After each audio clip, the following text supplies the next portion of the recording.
हाँ, हजारों हजारों का आशीर्वाद, तहे दिल से धन्यवाद। अच्छा, बच्चे का क्या लगते हैं आप, कुछ बताइए।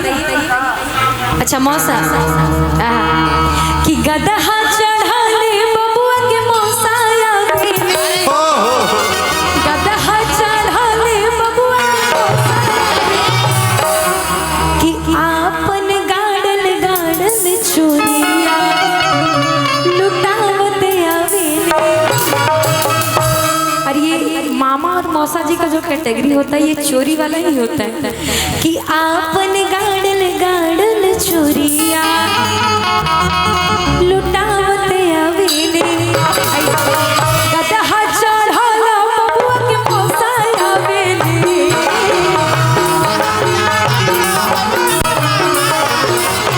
हाय हाय बबुआ के मौसा गदहा चढ़ के आवेले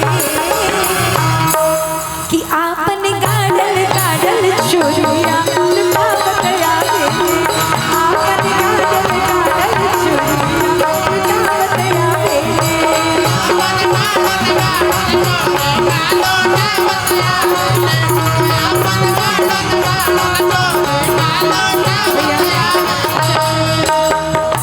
एक सेकंड। अच्छा बाबू के मामा जी यहाँ हैं? उधर हैं, किधर हैं? हाथ उठाने में तो शर्म नहीं लगना चाहिए। अच्छा बाबू के मामा जी इधर हैं? इधर हैं तो किधर हैं? अच्छा नाना जी, क्या बात? नाना जी हैं? हाँ, हमें लगा मामा जी, सीनियर लगे नहीं रहे। अच्छा, इसीलिए कहते हैं कि यमराज जब धरती पे आए थे तो बोले थे पुरुष लोग से कि हमको तुम्हारा प्राण चाहिए जस्ट, तो हमेशा पुरुष बोल देते कि लेडीज फर्स्ट। अपना कारनामा इधर डाल के ये तो गलत बात है। अब मामा तो लड़की नहीं हो सकती, मामा जी कौन है, एक बार हाथ उठाइए। गलत बात सीधी जी। बबुआ के मामा जी कहाँ हैं? हर कार्य में केवल पुरुष फर्स्ट रहता है। अच्छा ऐसा है क्या? अब देख लीजिए, ये भारत है भैया, यहाँ नारी प्रधान देश है, इसीलिए तो प्रधान हमारे नारियों को 100 ऊपर ही दिया जाता है। वरना हमने तो सुना ही नहीं कभी कि स्त्रियों को हार्ट अटैक आया। नाना जी, अच्छा बबुआ के मामा नाना जी का थोड़ा सा बोल देते हैं कि घोड़वा चढ़ाने बबुआ के नाना आवेले, कि घोड़वा चढ़ाने बबुआ के नाना, कि आपन झोला में के रुपया उड़ावते आवेले, आपन झोला में के रुपया उड़ावते आवेले। जी घोड़वा चढ़ाने बबुआ के नाना आवेले, घोड़वा चढ़ाने बबुआ के नाना, आपन झोला में के रुपया उड़ावते आवेले, आपन झोला में।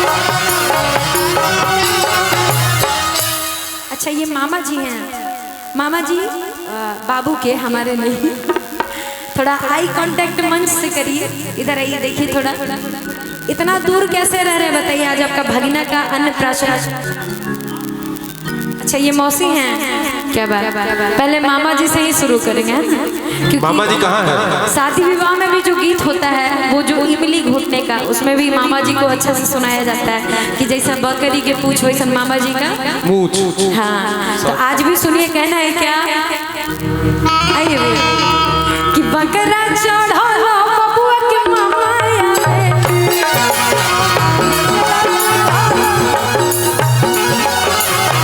आए है गदहा चढ़ाला बबुआ के मामा आवे।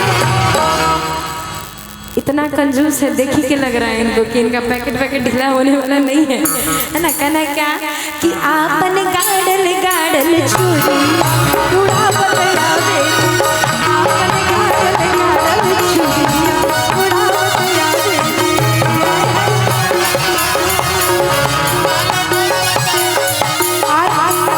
अब जब मासी जी भी आ गई हैं, बड़ा प्यारी लग रही हैं, ऐसे हंस नहीं रही है, उदास है क्या? गुस्सा मत होइए, थोड़ी देर के लिए है, फिर तो चले जाएंगे, है ना? कहना है क्या? पालकी चढ़ल बबुआ के मौसी आवेली, पालकी चढ़ल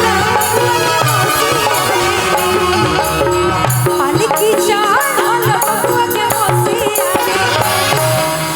अरे इतना प्यारा कुर्ती पहन लाइन ये बड़ी प्यारी लग रही है। कहना है क्या कि आपने अचरा में के रूपिया उड़ावत आवे, आपने अचरा में के रूपिया उड़ावत आवे।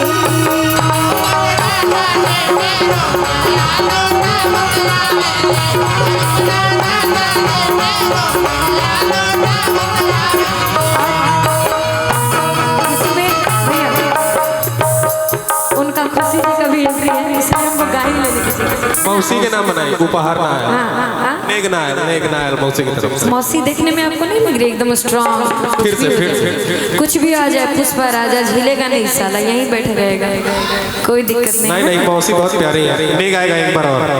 अच्छा मौसी के लिए हम गीत सुनाएंगे, उसके बाद खुशी जी भी है, इसलिए हम इसी में एक और गीत ऐड करते। कहना है क्या कि टुकुर टुकुर ताकना उधर उधर कुदाना जिया तेरा। अच्छा मासी जी का तो शादी हो गया है, बाबू अच्छा फ्यूचर में कि मौसी तोर दूध पिया ना